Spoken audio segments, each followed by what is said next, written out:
Everyone, what a beautiful weekend. Beautiful weekend.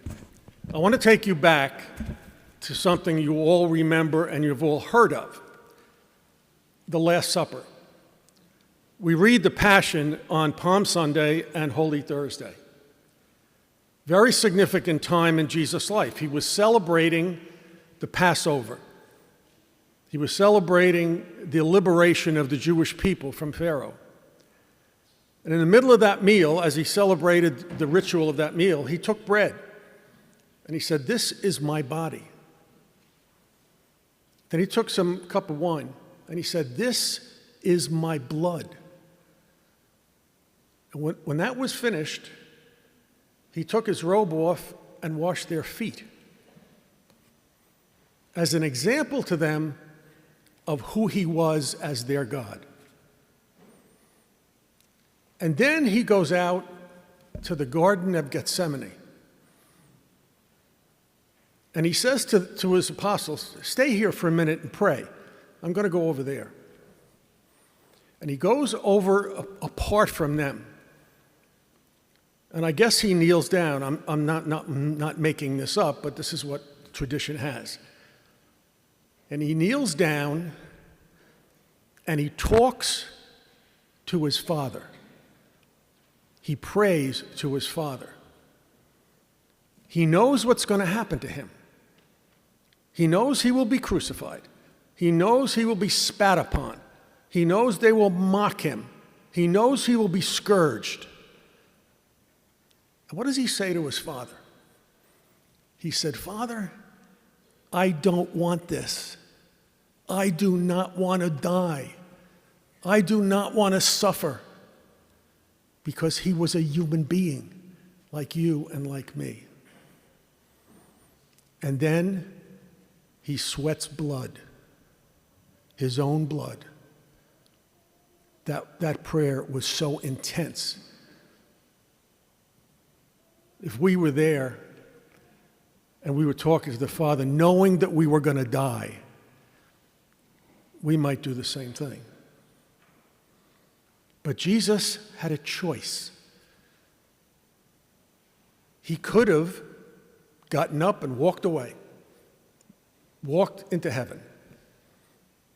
But he didn't, because he wanted to do what his Father wanted.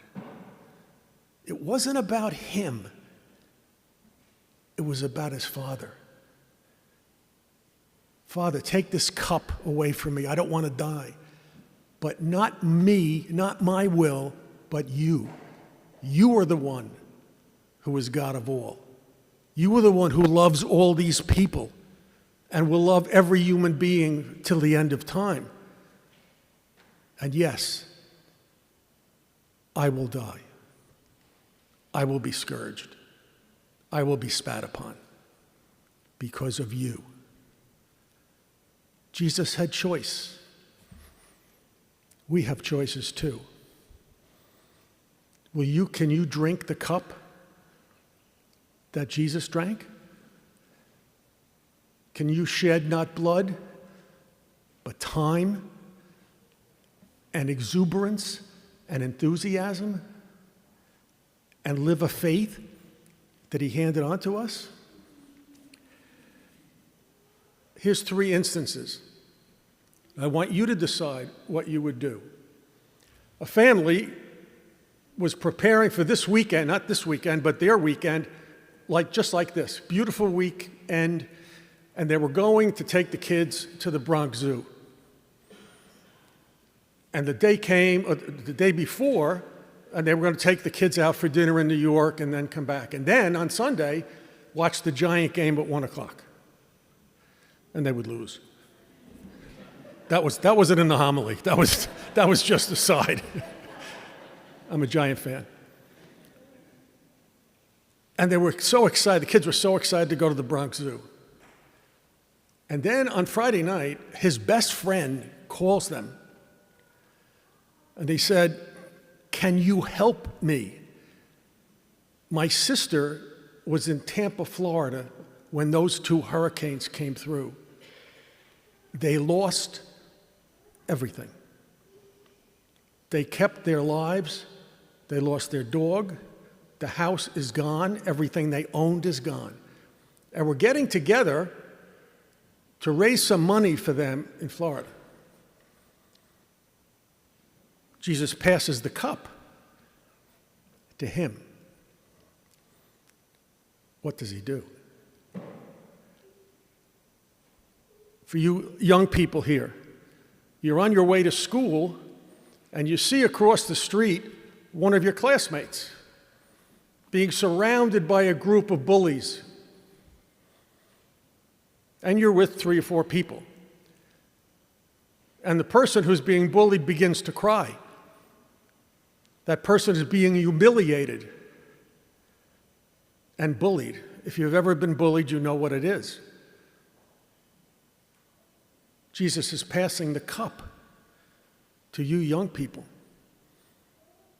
What do? You reach a breaking point. The elderly couple next to you are 85 and 84. Their kids are gone. They live across the country, and they live in this big house that they raised their family in. But the man, being older, thinks he can do everything. What older person here does not believe that? Honey, I can do it. So one day, they get a call from the wife. My husband is up pruning branches of the big tree in the front of their house, and he's standing on a big branch. And the ladder falls down. He's up in the tree. He can't get down. Can you help him? This is not the first or second or third or 10th time that that couple has asked for help. What does he do? His patience has run out. Jesus passes the cup to him. What does he do? The cup of Jesus is passed in everyone's life. But when those circumstances come up to us, we have a choice. We can turn away, or we can reach out. It's a choice that every one of us have. And this week, I guarantee you that this week, the cup that Jesus passes will pass you. He will, in a sense, hand you the cup. Will you take it or pass it by?